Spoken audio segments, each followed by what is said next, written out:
Olá, tudo bem com vocês? Professor Alcides, professor de Ciências do Integral, voltando para mais uma videoaula.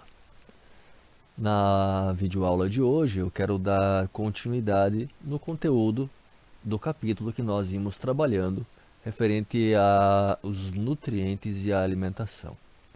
Na última aula nós vimos a importância dos alimentos, os 3 tipos de nutrientes: carboidratos, energéticos e lipídios, os construtores, as proteínas e os reguladores, vitaminas e sais minerais. Vimos exemplos de cada um dos tipos e as funções das principais vitaminas e sais minerais. Deixei exercícios de tarefa para vocês e na aula de hoje nós retomaremos a partir daqui, falando sobre água e fibras como fonte de vida. Muito bem, galera. Olha só, talvez a gente não relacione a água com a nossa alimentação, mas a água ela está diretamente ligada à nossa qualidade alimentar. Água e fibra, ambos eles não têm um valor nutricional para o nosso corpo. No entanto, eles auxiliam na manutenção das funções do nosso corpo, ou seja, no equilíbrio homeostático corpóreo. Se nós lembrarmos das nossas aulas, equilíbrio homeostático é aquele que faz o nosso corpo funcionar adequadamente bem, né? Homeostase, funciona adequadamente bem. Perdeu o equilíbrio quer dizer que tem alguma coisa errada e vai dar algum problema. O que a água faz no nosso organismo? A água tem a capacidade de manter as nossas células fluídas. Se vocês lembrarem da estrutura celular, nós temos uma membrana e dentro dessa membrana um tipo de fluido, né? Que permite com que as organelas fiquem lá e que as substâncias possam ser transportadas de um lado para o outro. Então a água que mantém essa fluidez, né, essa hidratação da célula. Ela também mantém o equilíbrio da pressão sanguínea, porque o sangue é constituído em grande parte de água. E isso faz com que essa pressão sanguínea também permita aí a manutenção do equilíbrio homeostático, né? As substâncias podem sair e entrar dentro da corrente sanguínea facilmente. Também a água permite, agora sim, falando de alimentação, o movimento do bolo alimentar nos intestinos. Então, o bolo ele precisa estar umedecido para poder fluir. Se ele fica um pouco seco, o indivíduo fica constipado, né? Ou seja, o bolo alimentar ele não se move com facilidade. E isso é ruim, você fica vários dias sem ir ao banheiro, fazer o número 2. Isso causa uma certa inquietação, desconforto, o indivíduo fica, no sentido literal da palavra, enfesado, né? Muito bem. Auxilia também na manutenção da temperatura corpórea. A água tem essa capacidade de não perder calor com facilidade. Então, o indivíduo que está hidratado, ele não passa frio com facilidade. Auxilia no resfriamento corpóreo através do suor também, né? Entre outras tantas funções que a água traz para nós. Por outro lado, complementando, as fibras, elas atuam como pequenas linhas emendadas que vão passando pelo nosso intestino e vão retirando os resíduos que lá ficam, né? Isso é excelente para nós, porque esses resíduos liberam toxinas que são absorvidas também e fazem mal para a nossa saúde.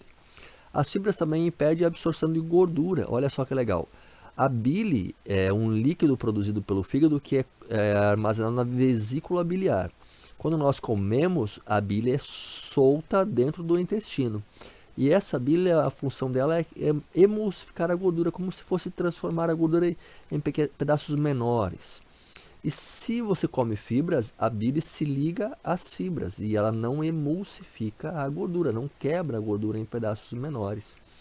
Então a gordura ela não é quebrada, ela não é ingerida e ela é eliminada nas fezes. E então o indivíduo tem assim uma redução de gordura ingerida, o que pode facilitar a vida de muitas pessoas, principalmente aquelas que são hipertensas, que têm muito HDL, por exemplo, no sangue, né? Ou LDL, enfim, que precisam controlar a questão aí da gordura ingerida. E também permitem um pleno funcionamento intestinal. Fibras são importantes para que ele possa ir frequentemente ao banheiro, né? Bom, a alimentação humana, galera, ela tem variado aí ao longo da nossa história evolutiva, né? O homem inicialmente era apenas um coletor, depois ele partiu aí para a agricultura, né? E esse evento da agricultura fez com que ele tivesse tempo disponível. Nós conversamos sobre isso no início do ano, porque ele tinha recurso armazenado. E isso fez com que ele pudesse criar. E inclusive essa criação também está relacionada à variedade alimentar, né? Hoje nós tratamos de recursos alimentares de formas múltiplas, né? Culturas diferentes, com pratos diferentes, com formas diferentes de preparar esse alimento produzido na agricultura que nós armazenamos em grande quantidade. Inclusive com tempo disponível para que os indivíduos possam então estar reunidos ali, né, ao redor da ceia, conversando, trocando ideias, multiplicando os fatores culturais. E a nossa alimentação hoje, ela de certa forma evoluiu tanto no sentido do preparo que às vezes nós temos que repensar um pouquinho sobre como é que essa alimentação está hoje, né? Muito calórica, e isto tem causado problemas na nossa saúde, né? Muitas pessoas aí acabam se descontrolando, não tem uma rotina de atividade física, e essas alimentações mais calóricas, mais pré-preparadas, cheias de condimentos, elas acabam causando danos que na verdade não deveriam, né? Uma alimentação balanceada, para que você tenha saúde, ela deve ter uma variedade grande de itens alimentares. Por exemplo, ela deve ser variada em cor, em tipos de recursos, né? Por exemplo, sempre conter frutas variadas, legumes, saladas, o que eu vejo assim com frequência. Muitos alunos acabam comentando: ah, professor, eu não gosto de salada, eu não gosto de legumes, eu não como tal fruta. As preferências alimentares, elas são reguláveis. O indivíduo ele pode, digamos assim, criar conceitos com relação a alguns tipos de alimento, mas ao passar da sua vida, isso pode mudar se o indivíduo vamos dizer assim, se ele se colocar à disposição para que isso ocorra. E é importante superar as limitações com relação a alguns tipos principalmente de frutas, legumes e saladas, porque a variedade aqui principalmente traz uma maior quantidade de recursos nutritivos, o que está diretamente relacionado à melhor saúde, né? Então tem que se ligar aí, pessoal. Vamos se abrir aí para frutas, legumes e saladas, hein? Conter grãos. Os grãos são importantes porque eles trazem lá uma variedade de recursos que também são super saudáveis, né? Ômega 3, ácidos graxos em gerais, insaturados, que são importantes para a manutenção aí do nosso equilíbrio homeostático. Também deve ser uma quantidade adequada, né? Desculpem. Não adianta você comer exageradamente tal item alimentar, porque isso pode trazer malefícios, né? Então, uma porção adequada deve ser preferível, né? Comer com mais frequência, a cada 3, 4 horas, em menor quantidade, é muito melhor. E cuidar também com relação ao horário, galera. A gente está meio descontrolado com relação aos horários. em virtude da grande quantidade de luz que nós inserimos nos nossos ambientes residenciais, né? Computador, luminária e etc, etc, etc. E isso faz a gente se perder um pouquinho com relação ao fator dia e noite. E a gente acaba ingerindo aí grandes quantidades de recurso alimentar, aí 10, 11 da noite, 9 e meia da noite, carboidrato, gorduras, proteína, que às vezes é difícil de digestão. Então, cuidar com os horários, né? Preferencialmente as alimentações mais pesadas com relação a carboidrato e proteína serem realizadas no período do início da manhã ao meio-dia, e reduzindo esses itens no período do final da tarde, da noite, coisas mais leves. Importantíssimo aí cuidar essa questão dos horários dos itens alimentares que você está ingerindo, né? Eu achei super interessante esse quadro, né? Eu quero que vocês deem uma lida com calma. Traz o passo a passo aqui para você ter uma alimentação balanceada. A questão de alimentos in natura, minimamente processados, eles ajudam o seu corpo a ingerir menos nutrientes. Então você ingere uma quantidade que é importante, não demasiadamente, né? Isso é super importante. Evitar açúcar e sal, isso aqui, galera, é um veneno em grande quantidade, né? Evitar isso, vem muito.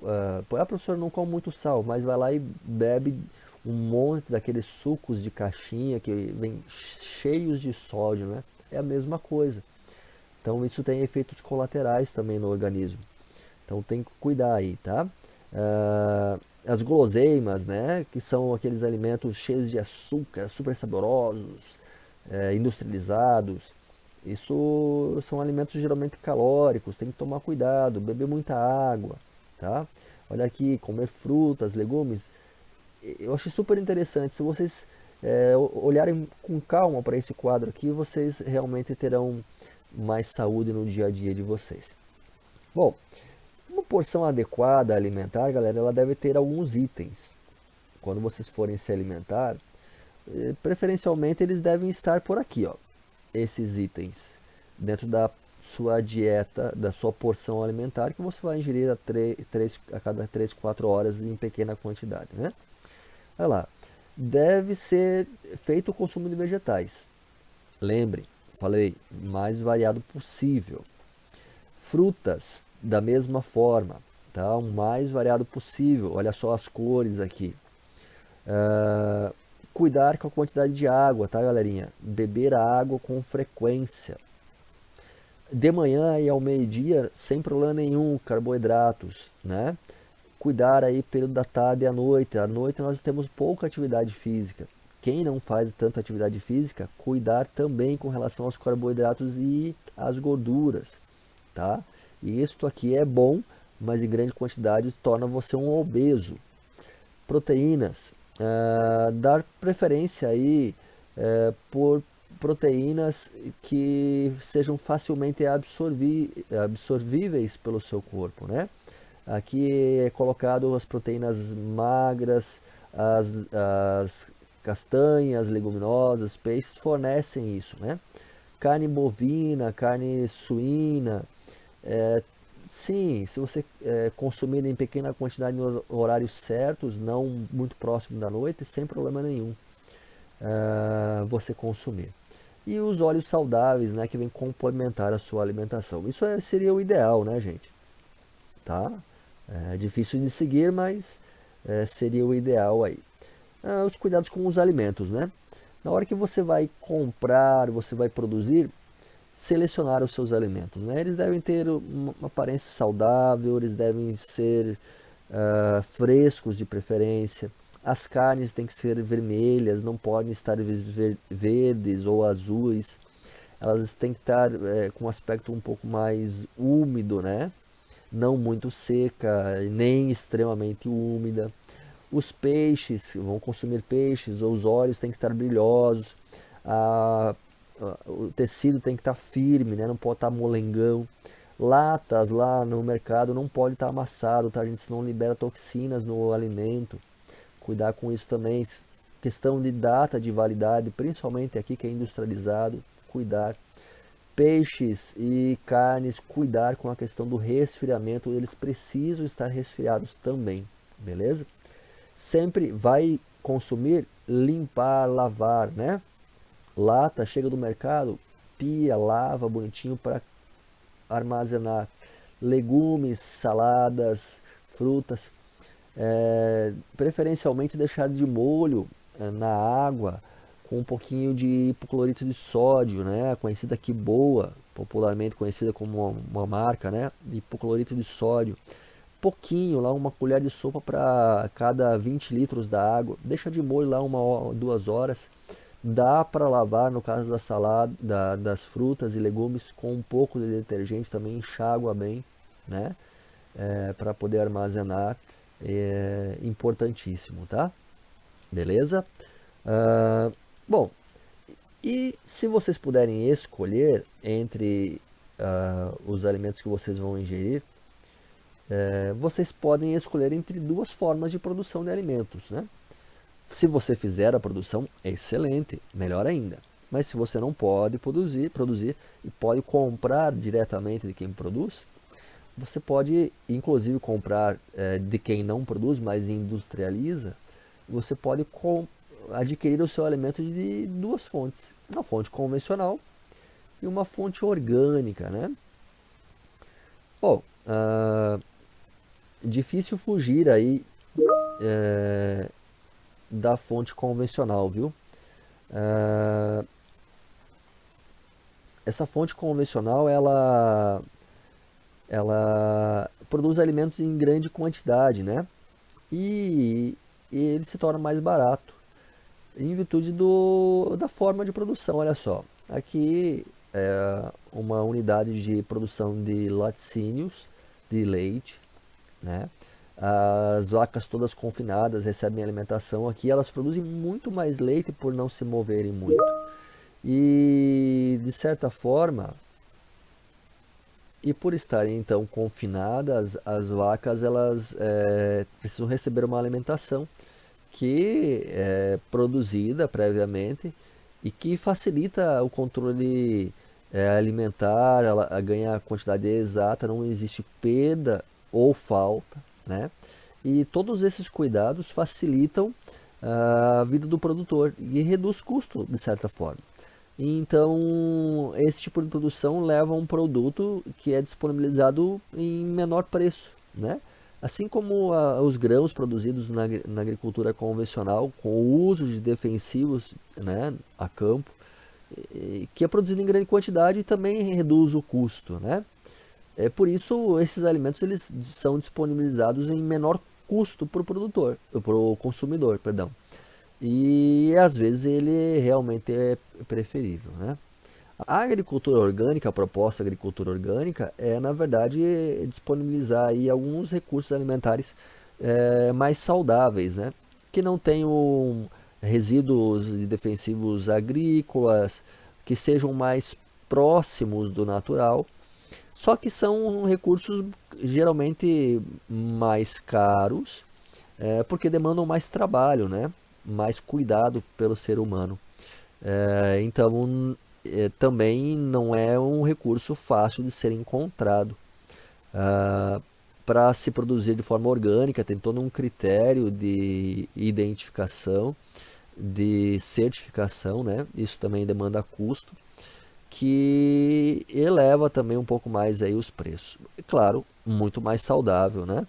Muito mais saudável que a convencional. Mas enfim, tá aí as duas opções.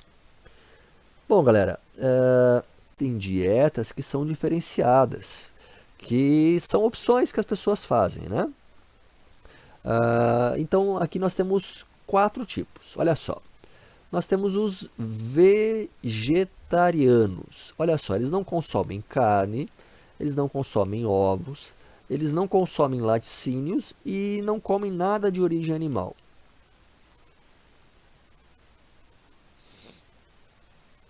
Nós temos os Nós temos os vegetarianos estritos. Não consomem carne, não consomem ovos, não consomem laticínios, nada de leite, não consomem nada de origem animal na alimentação, mas podem usar itens no seu vestuário, itens na sua beleza, no seu entretenimento, né? Nós temos os veganos, olha, os veganos nem maquiagem utiliza, porque maquiagem às vezes vem com alguns recursos de origem animal, né? Nem maquiagem, nada de beleza, nada de entretenimento, nada de vestuário que tenha algum tipo de produto animal. Então é um vegano, um vegetariano estrito que não utiliza absolutamente nada de origem animal na sua rotina diária de vida. Veganos.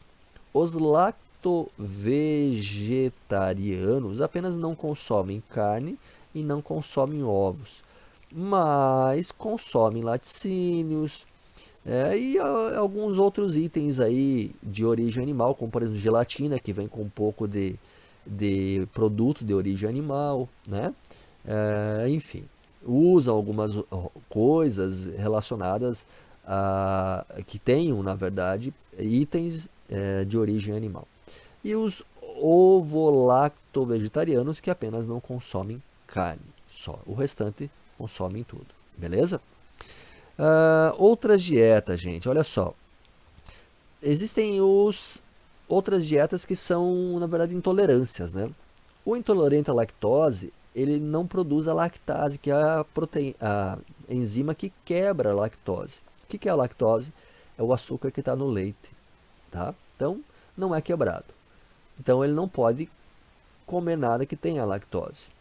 A intolerância ao glúten, à proteína, um carboidrato que está lá na proteína dos carboidratos, ela impede que o cara possa, ou a pessoa possa consumir glúten. Então, aquele desconforto, um pouco de diarreia, intolerância a glúten. Então, nada que tenha glúten na sua alimentação. A doença celíaca já é uma doença autoimune, ou seja, o indivíduo ele não pode comer glúten que causa uma inflamação intestinal. Ela é diferente, olha só.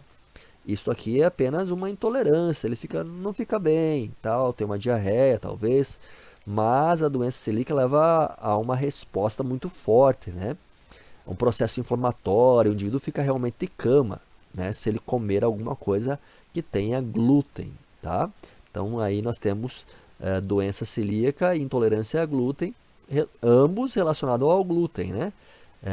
Relacionados ao glúten. No entanto, esse mais grave e esse menos grave. Bom, e para terminar a nossa aula, alguns distúrbios alimentares. Desnutrição. Desnutrição é aquele indivíduo que está com carência de algum tipo de nutriente em virtude da falta de consumo dele, né? O indivíduo não consome feijão, itens que tenham ferro, vai ficar com anemia, está desnutrido, né? Desnutrição. Obesidade é aquele indivíduo que tem uma grande quantidade de recurso energético armazenado, carboidrato e lipídio transformado em gordura.